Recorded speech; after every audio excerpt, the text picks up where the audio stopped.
Hi guys, இப்போ எனக்கு தெரிஞ்ச நருட்டோ ஈவெண்ட் வந்து உங்களுக்கு எல்லாருக்கும் வந்திருக்கும்னு நான் நம்புகிறேன். எல்லாம் வந்திருக்கும். அதுக்கப்புறம் இந்த ஜெராயா பண்டில் இருக்க ஃப்ரீயாக தராங்கன்னு சொல்லிட்டு இருக்காங்க. அதை தவிர்த்து பல விஷயங்கள் வந்து உள்ளது. அதை நம்ம கவர் இப்போ பண்ணிடலாம். ஸோ நமக்கு எப்பயுமே இந்த மாதிரி ஏதாச்சும் ஒரு வரும்ல. ஸோ வந்து எந்த ஈவெண்ட்டாக இருந்தாலும் இந்த மாதிரி ஒரு விட்டு நீங்கள் லாபியில் விடலாம். லாபியில் விட்டு வந்து உங்களுக்கு வந்து ஏதாச்சும் கோல்டு சப்ளை கிராட் ஏதாச்சும் ஒன்று கிடைக்கும். ஆனால் முன்னாடி இருக்க ஓஜி பிளேஸுக்கு தெரியும் இதில் வந்துட்டு டைமண்ட்ஸ் கூட கிடைக்கும். அதெல்லாம் தூக்கி விட்டாங்க. ஏன்னா நம்ம என்ன கணப்பு தான் தெரியும் கஞ்ச பேசாரின்னு. ஸோ வந்து இன்னிலேருந்து நான் இதை அப்லோட் பண்ணுறதுக்குள்ளே வந்து எப்படி இது வந்திருக்கும். ஸோ நீங்கள் எல்லோரும் இதை பார்த்துருப்பீங்க. ஒரு நல்ல ஈவெண்ட்டு தான். ஆனால் வந்து நமக்கு என்னென்னா வந்துட்டு இப்போது நம்ம சர்வரில் வந்து எந்த கேம் ஃபெயில்னு அப்படின்னா ஆடே பண்ணுறது இல்லை கைஸ். அதாவது வந்து கொஞ்சம் லேட்டாக தான் ஆடே பண்ணுறாங்க. அதனால நம்ம மிஸ் சர்வர் நம்ம எடுக்க வேண்டியதாகவே இருக்குது. சரி, இந்த சர்வர் உங்கள் எல்லாருக்கும் வந்து கொஸ்டின் இருக்குது, இவ்வளோ பெரிய ஈவெண்ட்லேயாச்சும் மேட்ச்சுக்கு தருவாங்களான்னு. அதாவது அதுவே ஒரு லூஸ் தனமான ஒரு விஷயம் தானே வச்சுக்கோங்களேன். மேஜிக் இன்னும் கிடைக்காது கைஸ் இந்த ஈவெண்ட்டை பொறுத்த வரைக்கும். என்ன தான் பெரிய ஈவெண்ட்டாக இருந்தாலும் கல்லாபாவும் மோஸ்ட்லி உங்களுக்கு மேஜிக் தர மாட்டாங்க. அதுக்கப்புறம் இந்த மாதிரி லாகின் ரிவார்டு 1 டே, அதாவது எமௌண்ட்ஸ் தான் தருவாங்க. 1 டே ஃப்ரீ ட்ரையல். அதுக்கப்புறம் என்ன வந்துட்டு உங்களுக்கு வந்து 5 இந்த டோக்கன் கிடைக்கும். ஸோ அதை வச்சு நீங்கள் ஸ்பின் பண்ணி நீங்கள் இந்த பண்டில் எடுக்கலாம். சாஸுக்கே பண்டில் எடுக்க சான்ஸ் இருக்குன்னு சொல்லிட்டுருங்க. டேய் நீ யாருன்னு எனக்கு தெரியும், நான் யாருன்னு உனக்கு தெரியும். நீ 5 to நீ உனக்கு நீ 50 டோக்கன்ஸ் கொடுத்தா கூட இந்த பண்டில் எடுக்குது எவ்வளோ கஷ்டம்னு உனக்கும் தெரியும், எனக்கும் தெரியும். அதனால் வந்து இந்த மாதிரி 5 டோக்கன் கொடுத்து ஏமாற்றாதீங்களா. ஏன்டா இப்படி பண்ணி சாவடிக்கிறீங்க. சரி, ஓகே கேஸ். அதுக்கப்புறம் இந்த பண்டிலும் எனக்கு தெரிஞ்சு வந்து ரொம்ப நல்லா இருக்குது. ஜனவரி 16 வந்துடும்.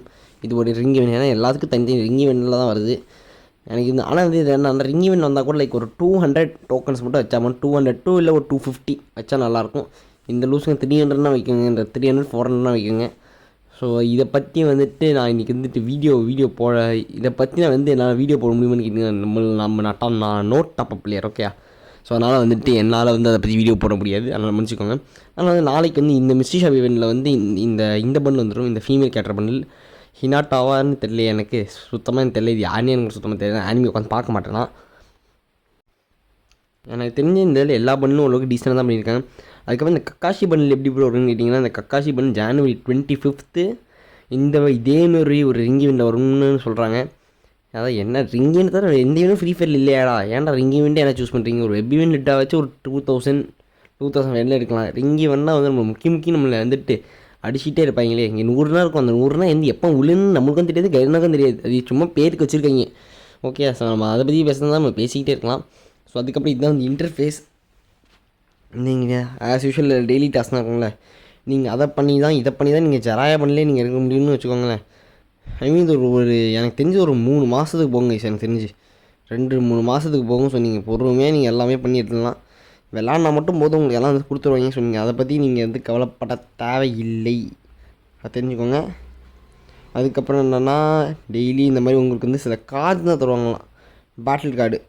அதுக்கப்புறம் வந்து இந்த எல்லா 5 பண்டிலையும் நீங்கள் ஓன் பண்ணிட்டீங்கன்னா உங்களுக்கு இந்த லுக் சேஞ்ச் அமௌண்ட்டு. ஸோ நம்மளுக்கு மிச்ச சர்வரில் இந்த மாதிரி ஆட் பண்ணியிருக்காங்க. எங்கே பார்த்தாலும் ஃப்ரீ ரிவார்ட்ஸ். இந்த நருட்டோ ஈவெண்ட்டில் வந்துட்டு லைக் மிச்ச ஈவெண்ட் மாதிரி வந்துட்டு யூஸ்வலாக அதிகமான பெய்ட் ரிவார்ட்ஸ் இருக்கும், கம்மியான ஃப்ரீ ரிவார்ட்ஸ் தான். இந்த இதில் நிறையா ஃப்ரீ ரிவார்ட்ஸ் இருக்குது, கம்மியான பெய்டு ஐட்டம்ஸ் இருக்குது. ஆனால் இது நல்லா தாங்க இருக்குது. அந்த பெய்டு ஐட்டம்ஸ் கூட 4-5 தான் விட்டுருக்கீங்க. 4-5 எனக்கு எல்லாமே ஒருத்தர் தான். எனக்கு கார் ஸ்கின்னு, பேனரு, அவத்தார் எல்லாமே லைக் ஓரளவுக்கு பொறுத்தானது தான். பண்ணணுன்னே பண்ணல. அதனால் வந்து டைம் எடுத்து நல்ல வேலை அப்போயே விட்டுருந்தாங்கன்னா அது கண்டிப்பாக எனக்கு தெரிஞ்சு ஃபெயிலியாக தான் போய் முடிஞ்சிருக்கும். அதுக்கப்புறம் இந்த நருட்டோ ஈவெண்ட் வந்து இன்றைக்கி தான் வரும்னு நினைக்கிறேன். நான் வந்து இன்னும் கேமுக்குள்ளே போய் பார்க்கல ஜெய்ஸ். காலையில் தான் வீடியோ எடுத்துகிட்ருக்கேன், 4 மணிக்கு வீடியோ எடுத்துகிட்ருக்கேன்னு வச்சுக்கோங்களேன். நானே போய் இன்னும் பார்க்கல. ஸோ அதனால் வந்துட்டு வந்திருக்கும், ராம்லேயும் இருந்துக்கலாம். எனக்கு ஷோராக இல்லை. ஸோ மெயினாக வந்து நம்மளுக்கு எப்படி டீமன் ஸ்லேயர் அந்த ஆனிமேக்கு வந்துட்டு ஒரு கோல்ட் ட்ரையல் மாதிரி விட்டாங்கோ, இதுக்கு அந்த மாதிரி கோல்ட் ட்ரையல் வந்து விட்ட மாதிரி வந்து எனக்கு தெரியல.